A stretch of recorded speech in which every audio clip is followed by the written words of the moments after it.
नहमदुहु व नसल्ली अला रसूलिल करीम। बिस्मिल्लाहिर्रहमानिर्रहीम। नाज़रीन, आज मैं आपसे किरायादारी के कानून पर गुफ्तगू करूँगा और किरायादारी का कानून वो जो पंजाब में लागू है। इसके लिए the Punjab rented premises act 2009 ये कानून है। जब कोई शख्स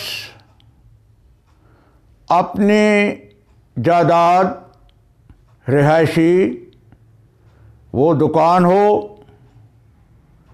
या मकान हो, किराए पर देता है तो उस पर कुछ ज़रूरी कवानीन और ज़िम्मेदारियाँ आयद होती हैं। कोई भी लैंडलॉर्ड अपनी जायदाद, रिहायशी या कमर्शियल वो बग़ैर एग्रीमेंट तहरीर किए नहीं दे सकता। और एग्रीमेंट में तमाम पार्टिकुलर्स, लैंडलॉर्ड के पार्टिकुलर्स और किराएदार के पार्टिकुलर्स, यानी उनका अपना मुकम्मल नाम, उनकी वल्दियत, उनकी सकूनत, शनाख्ती कार्ड के ऊपर जो तहरीर हो वो तहरीर होगी और वो शराइत जिनके तहत कोई भी प्रेमिसेस मीन्स वो बिल्डिंग, मकान या दुकान जो किराए पर दी जा रही है, उसकी डिस्क्रिप्शन, अगर रिहायशी मकान है तो उसके कितने कमरे हैं, वो कोई बंगलो है तो उसके साथ क्या कोई क्वार्टर्स, सर्वेंट क्वार्टर्स हैं, गिराज है, पानी, बिजली, गैस, ये इनकी पूरी मुकम्मल तफसीलात वो दर्ज होनी चाहिए। और किराया कौन सी तारीख तक वाजिब अदा होगा वो मेंशन होगा। और इस तरह और भी ज़रूरी कितने अरसे तक ये एग्रीमेंट किया जा रहा है, साल के लिए, 2 साल के लिए, 3 साल के लिए, 4 साल के लिए, वगैरह वगैरह। लिहाजा ये एग्रीमेंट तैयार होने के बाद पहला काम तो यही है, इसमें 2 अहम कानूनी पॉइंट है। एक तो मौजूदा हालात के तहत कि किराएदार के पार्टिकुलर्स मुतल्लिका थाने में दर्ज हों और वो मुतल्लिका थाना उस किराएदार के एग्रीमेंट पर अपनी मोहर सब्त करेगा और एक किरायादार की एक कॉपी, किरायादारी एग्रीमेंट की कॉपी वहाँ पेश करेंगे। नंबर 2, ज़रूरी है किरायादार का एग्रीमेंट वो अदालत में इस मकसद के लिए अदालत रजिस्ट्रार मुकर्रर किए हैं जहाँ वो एग्रीमेंट रजिस्टर होगा। वहाँ तमाम पार्टिकुलर्स वगैरह उसकी कॉपी वहाँ, और असल पर रजिस्ट्रार साहब अपनी मोहर लगाकर मालिक को देंगे। और मालिक की ये जिम्मेदारी है, ये ज़हन में रखें कि पुलिस के सामने किराएदार की जिम्मेदारी है कि वो अपने आप को रजिस्टर कराए, और रजिस्ट्रार के सामने लैंडलॉर्ड की जिम्मेदारी है कि वो उस डॉक्यूमेंट को रजिस्टर कराए। अगर कोई रजिस्टर्ड डॉक्यूमेंट नहीं होगा और कोई भी पार्टी उनके दरमियान डिस्प्यूट हो जाता है और वो अदालत में जाना चाहते हैं, तो मालिक यानी कि लैंडलॉर्ड साल के किराए का 10% वो पे करेगा जुर्माना, तो वो दावा एंटरटेन होगा।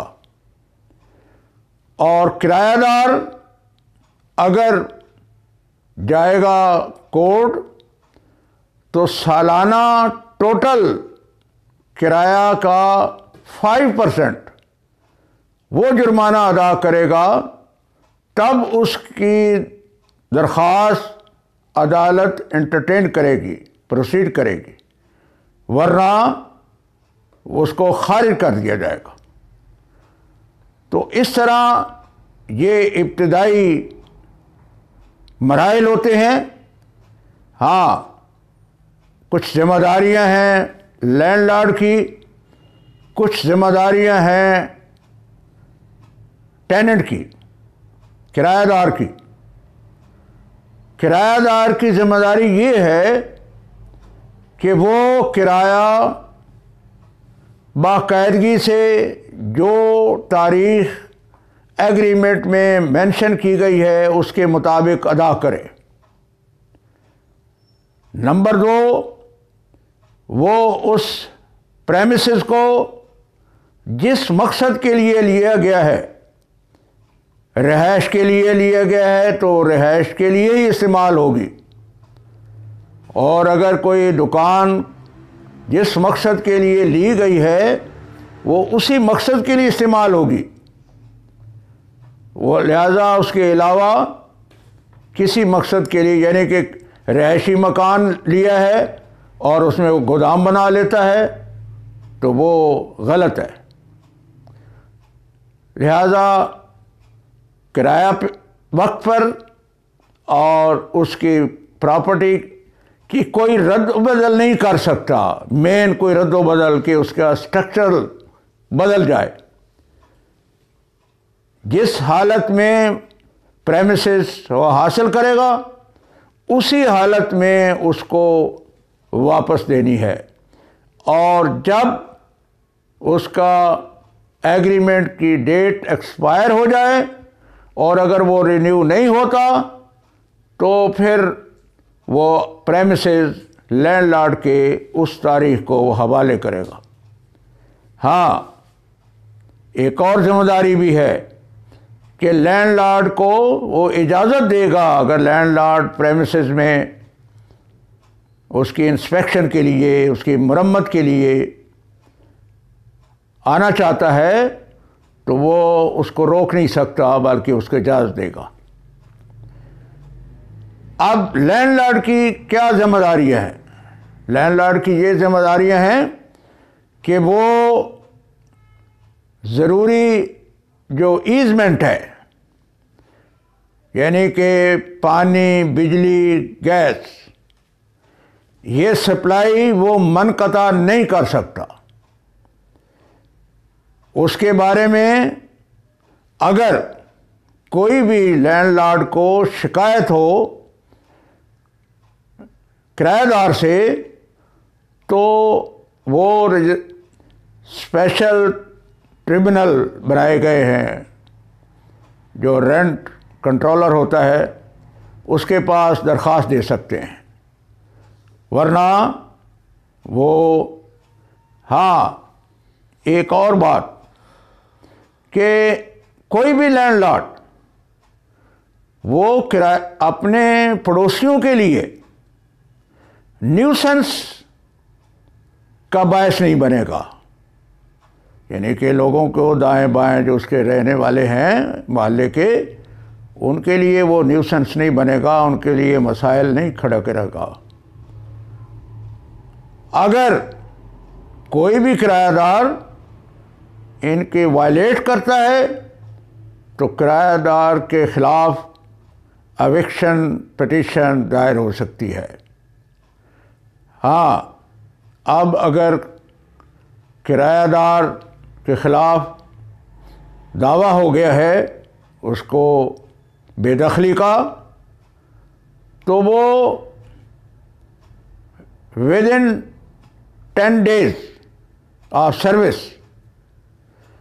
वो लीव टू डिफेंड की दरख्वास्त देता है।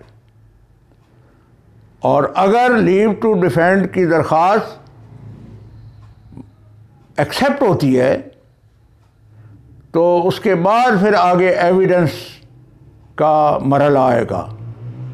वरना अगर उसमें लीव टू डिफेंड में ऐसे ग्राउंड्स नहीं हैं कि वो आगे मामला बाकायदा चल सके, तो कोर्ट, ट्रिब्यूनल, रेंट कंट्रोलर वो फ़ौरन उसकी बेदखली का आर्डर सादर फरमा देते हैं।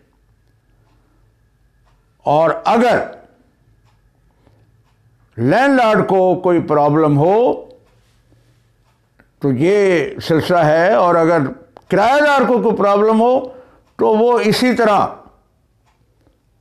किराएदार मालिक के ख़िलाफ़, लैंडलॉर्ड के ख़िलाफ़ कि जी मुझे मेरा अभी एग्रीमेंट पूरा नहीं हुआ और ये मुझसे खाली कराना चाहते हैं और बिला वजह मुझे बेदखल करना चाहते हैं, या मेरा पानी, बिजली वगैरह का मुझे मसाइल हैं, तो वो भी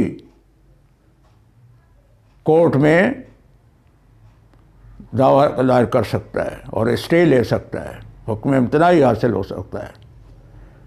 तो ये बुनियादी वो कवानीन हैं किरायादार और लैंडलॉर्ड के।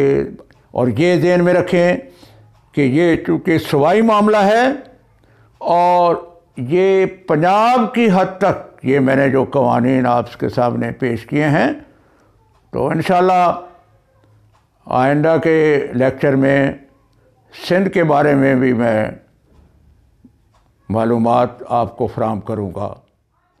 Thank you very much.